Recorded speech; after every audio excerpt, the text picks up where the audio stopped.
two strokes. You know, there's something about them. Personally, I kind of like them. No matter what it's in, whether it's a leaf blower, a chainsaw, a dirt bike, any small equipment that happens to use them for power, it's fun. Even in boats, they're pretty good. One thing about two strokes is I always hear a lot of things about them.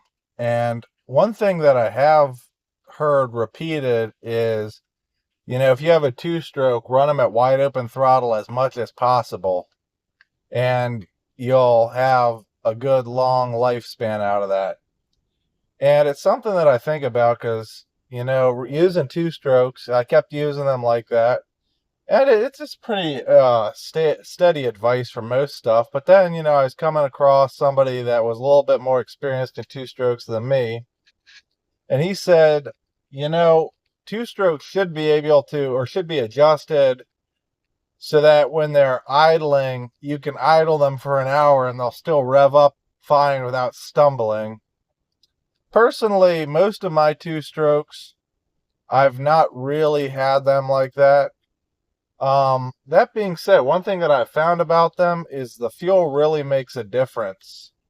And not just in, what premium grade you're running, but more so, your mix, how it was mixed. Was it pre-mixed fuel or not? Because, like, mixing it myself, I found that it has less desirable results than buying pre-mix, but pre-mixed gas is a lot nicer of a product to use. The disadvantage of it is the price. You're paying a little bit more per gallon than you would for just pump gas and a pack of two-stroke oil and mixing them yourself. And so that's kind of one of those things that I've found. Personally, what I've found is, like, if I'm running, so if I'm going to be using something all day, it's pretty good to just be using my own premix, or not using my own premix, but mixing it myself. Whereas if it's going to be something that I'm starting and I'm stopping and I'm putting on a shelf, then I find that it's a little bit better to be putting the premix that generally you buy off the shelf already mixed in a nice can. And sometimes if I'm storing something, like say I've got something and I've been using it all summer on my own mix of gas oil blend, then in the winter, or when I'm getting ready to put it away for the winter, I'll start putting that premix in it just to have stuff that'll stabilize for the winter a little bit. That being said, even in the winter, when I say stabilize for the winter, I don't mean that I'm not using it. Most of my equipment that I have that's two-stroke that I'm going to be running in the winter, I still start it up and use it. It's just that I'm not using it, every week because I'm cutting grass or because you're hitting the trails on the weekends all the time. But you still, start it up, run it around, do some light stuff with it that lets me, wear it in, or not wear it in, but run it a little bit. And I know one thing that I've found with running two strokes is, if you ever have a two stroke and you're like going and you're like, man, this thing doesn't really have a lot of power in it, then you switch fuel or you have somebody put gas in it, or maybe it's you yourself, you grab a gas can and you put gas in it and you start it back up and you're like, man, this thing feels like it's making way more power than it was before. Always check to make sure that, like, the gas that you put in there was mixed, because a lot of two strokes, they'll do that to you. You'll gas them up, or somebody will put some gas in it and be like, man, after I put gas in your bike, it started going a lot faster. And you're like, wait a second, what do you mean by that? Did you mix it?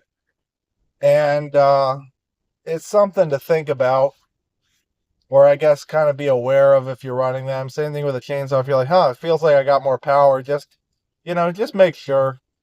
Normally the fuel would have a little bit of dye in it if you have it mixed. So, just make sure it's dyed fuel in there.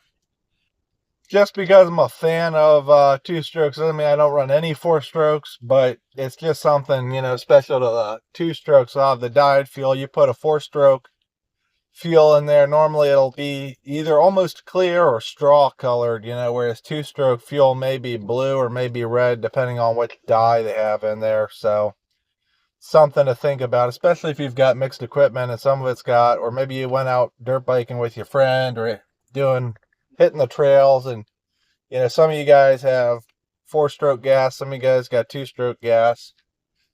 I know when I was a kid, it used to be the two-stroke, or the advice that I was given is like, if you don't really know what mix to put in your engine because you can't find the owner's manual, or you don't really see a fuel cap or anything that has the mix on it, or if you're not sure if it was the original fuel cap, just put in the richest fuel oil or oil fuel mix that you can.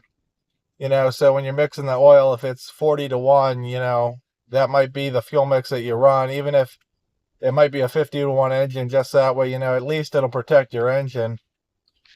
That's, though, one of the things where I was talking about with making a little bit more power is, if you do that, most of the time it will run. If you're a little bit more rich in the oil than you want to be, it'll run, but you'll make a little bit less power than optimal. And why are you really burning extra oil? If it's just to protect your engine, yeah, sure, in a pinch, like if you're out of the boat dock or you're just like throwing fuel in there and you're like, man, I don't know which one of these to do, yeah, you'll probably be okay. But you also have to worry about fouling out plugs, and putting a little bit, because you're essentially running a little bit more fat than you normally would, because you don't think about it, or at least I don't think about it, but the oil itself is changing the energy density of the fuel that you're running. So that might change, if you're running a lean, or if you're running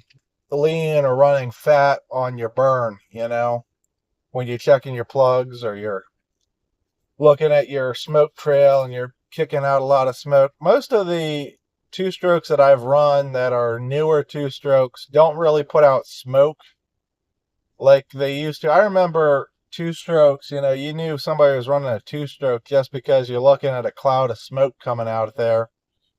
And I don't know if that was always optimal or whether it was just the people around me were always running whatever they had, and it was older equipment and stuff that might have a little bit more blow by and stuff.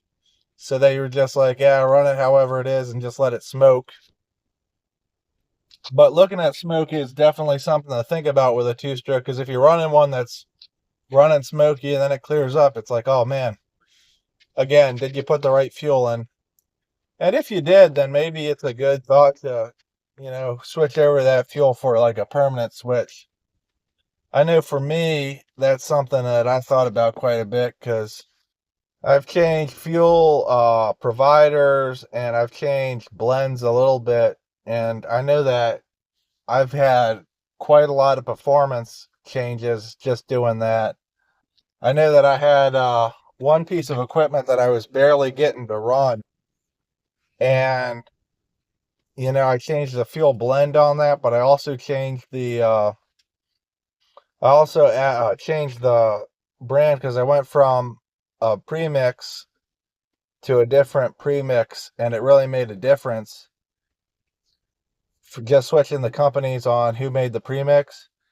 And I was like, I guess it really does kind of make a little bit of a difference as to which one of these you're running.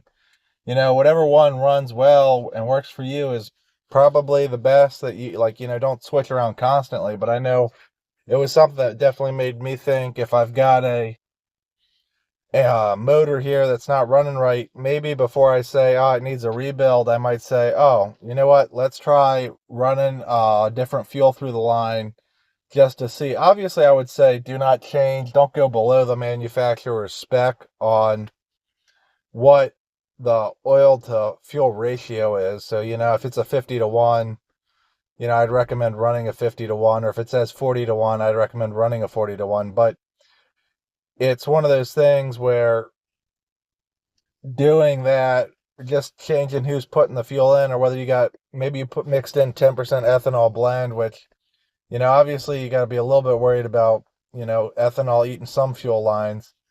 But Sometimes, an ethanol blend works just fine. So it's kind of like testing out what you have.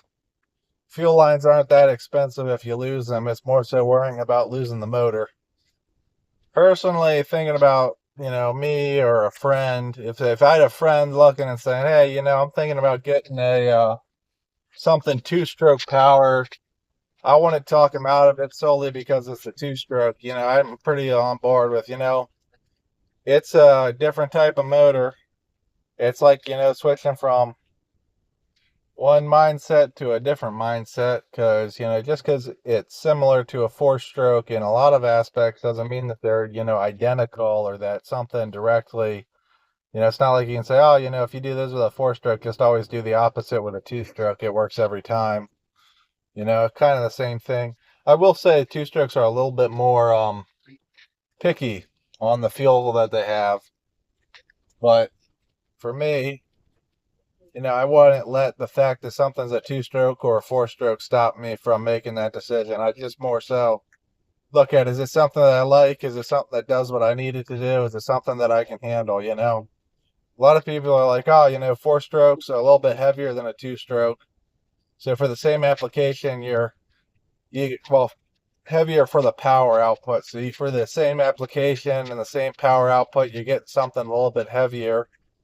But personally, for most of the stuff that I do, I'm a pretty heavy guy myself. So a couple extra pounds here and a couple extra pounds there. I haven't noticed that gain that some people have because, if the equation is, me and all my gear weigh 400 pounds, the difference between a 100-pound bike and a 200-pound bike really doesn't make that noticeable difference because it's like, you still weigh quite a bit. So, you're still putting a lot more drag on it. If you're a lighter dude, though, it might really make a difference, especially for, ATVs and stuff. But, I don't know, for blowers and stuff like that, I haven't really had much experience with the four strokes, so I'm not really an expert there either. But, well, I can say that most of the equipment that I've had where it's like a mower, though, or like other stuff, yeah, maybe it's a little bit lighter, but that weight difference solely I've not found to be the determining factor. And is it better? I've more so found the skill of the operator, so it's like if somebody I don't know, or if you're using a two-stroke outside of the power, it's the same thing as if you're not using a four-stroke in the power band. It's if you're not using things to the way they're meant to be used or within a reasonable application of how they're meant to be used, you can be kind of in an area where you're like, oh no, what do we have? We have too much stuff not getting used the way that it should be used.